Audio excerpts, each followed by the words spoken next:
Hello बच्चों, नमस्कार। एक बार फिर स्वागत है आपका आपके अपने चैनल फिजिक्स की आत्मा पर। जी हाँ बच्चों, आज हम 10वीं के मैथ्स के अंतर्गत अध्याय 4 द्विघात समीकरण स्टार्ट कर रहे हैं ना। तो जो द्विघात समीकरण है, क्वाड्रेटिक इक्वेशन है, इसके बारे में मैं आज आपको बिल्कुल जो चैप्टर के अंदर बेसिक जानकारी होती है जो आपको पता होना चाहिए, वहीं से हम इसकी शुरुआत करेंगे ना, एकदम जीरो से, एकदम बेसिक से। तो समझते हैं बच्चों। सबसे पहले आप देखिए कि सबसे पहले मैं आपको बता दूं कि समीकरण क्या होता है।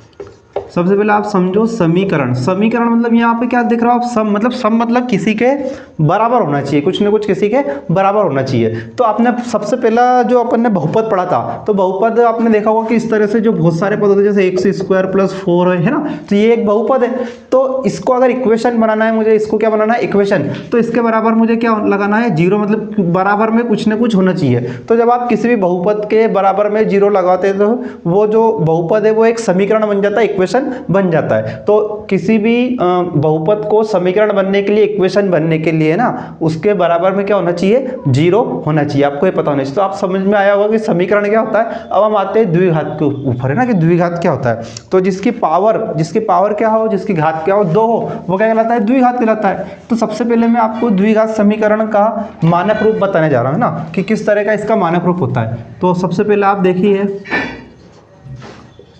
द्विघात समीकरण का मानक रूप। मानक रूप, या इसको आप व्यापक रूप भी बोल सकते हो ना, व्यापक रूप, या इसको स्टैंडर्ड फॉर्म, है ना,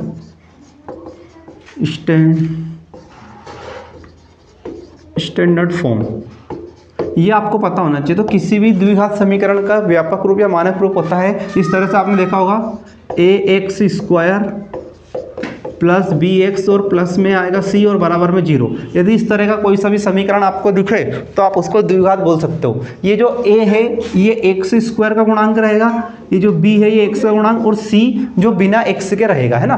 तो इसको बोलते हैं अपन द्विघात समीकरण का व्यापक रूप। तो इस तरह का समीकरण जो इस रूप में लिखा हो, है ना, एक्स स्क्वायर के साथ ए की जगह कोई ना कुछ संख्या होगी, 4 होगी, 5 होगी, 6 होगी, या एक्स के साथ में कुछ भी संख्या हो सकती है बी की जगह, और या सी की जगह कोई सी भी संख्या हो सकती है ना। जैसे मैं यहाँ पर एक एग्जाम्पल लेकर दिखा रहा हूँ, 4x स्क्वायर प्लस का 5x प्लस का 8 बराबर में जीरो। तो ये जो एक समीकरण बना है, ये जो समीकरण है ये क्या है, ये आपका द्विघात समीकरण है ना।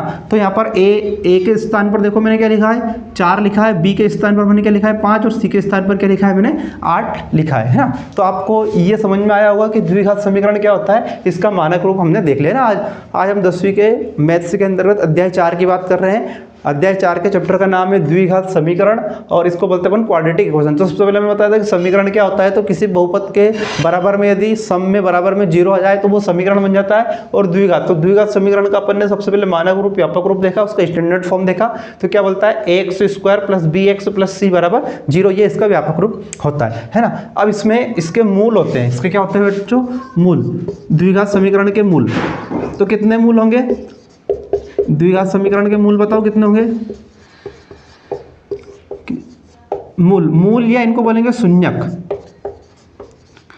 या इनको क्या बोलेंगे, शून्यक, है ना, एक ही बात है। इनको मूल बोल दो या इनके क्या बोल दो, शून्यक। शून्यक का मतलब ये होता है कि शून्यक वे संख्याएं होती है, यदि मैं इस इक्वेशन में उनको शून्यक को रखता हूं तो इस पूरी इक्वेशन का मान जीरो के बराबर आ जाए, है ना।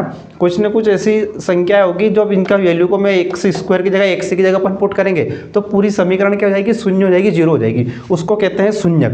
तो देखो यहाँ पे घात कितनी है, 2। तो अगर ये द्विघात समीकरण है, 2 घात, तो इसके 2 मूल होंगे। इसके कितने मूल होंगे, 2 मूल होंगे। कितने मूल, 2 मूल, या इसके 2 शून्यक होंगे, 2 शून्यक होंगे। किसमें होंगे, ये द्विघात समीकरण में। तो पहले को माना अपन ने अल्फा और दूसरे को माना बीटा, है ना। तो सबसे पहले आपको अल्फा प्लस बीटा की वैल्यू पता होना चाहिए। अल्फा प्लस बीटा का मान होता है यहाँ पर माइनस का b बटे a। अब b आपको पता है क्या है, b जो x के साथ गुणांक में होता है उसको बोलते हैं अपन b, और एक होता है इनका गुणनफल अल्फा इंटू बीटा, ये होता है c बटे a। और c आपको पता है ये क्या है, यहाँ पर c है, तो c यहाँ पर क्या आ जाएगा, प्लस का जाएगा, है ना। तो ये दोनों वैल्यू याद रखना, इनका उपयोग हम बहुत ज़्यादा आगे क्वेश्चन के अंतर्गत करेंगे। एक होता है अल्फा प्लस बीटा बराबर माइनस का b बटे a, और एक होता है alpha into beta equal to c बटे a। अब एक इसका विविक्त कर होता है ना, क्या होता है, विविक्त कर, विविक्तकार इसको बोलते हैं डिस्क्रिमिनेटर,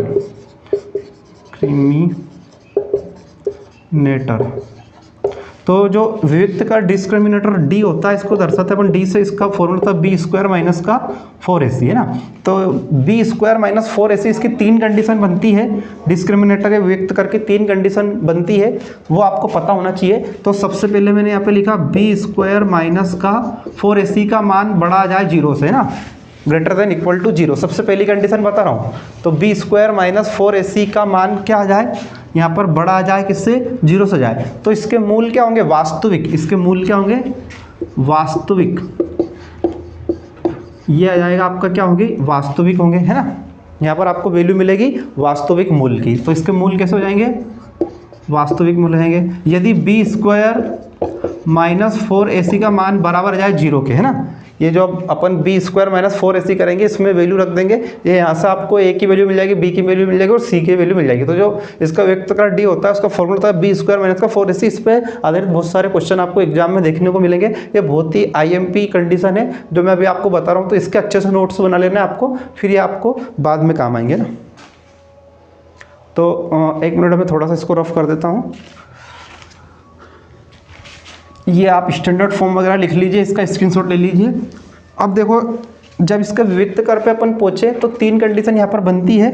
ये मैं इसका स्टैंडर्ड फॉर्म लिख रहा हूँ एक बार और, ax स्क्वायर प्लस bx और प्लस का c बराबर 0। तो जो डिस्क्रिमिनेटर विविक्तकार का फॉर्मूला है वो है b स्क्वायर माइनस का 4ac। तो सबसे पहली कंडीशन बनेगी b स्क्वायर माइनस का 4ac, इसका मान यदि बड़ा हो 0 से तो इसके मूल क्या होंगे, मूल होंगे वास्तविक। सबसे पहले अपने को मिलेंगे वास्तविक, फिर बी स्क्वायर माइनस 4ac बराबर मिलेगा 0, तो इसके मूल समान होंगे, बराबर होंगे और वास्तविक भी होंगे। और क्या होंगे, वास्तविक भी होंगे ना। और जब बी स्क्वायर माइनस 4ac का मान लेस देन 0 मिला, है ना, किसके बराबर हो, ये लेस देन 0 के बराबर हो, तब इसके मूल कैसे मिलेंगे, तब इसके मूल काल्पनिक मिलेंगे। तब इसके मूल कैसे मिलेंगे, काल्पनिक, वास्तविक नहीं होंगे ना। तो कोई वास्तविक मूल नहीं होगा और मूल कैसे होंगे, काल्पनिक, है ना, कोई वास्तविक मूल नहीं, कोई वास्तविक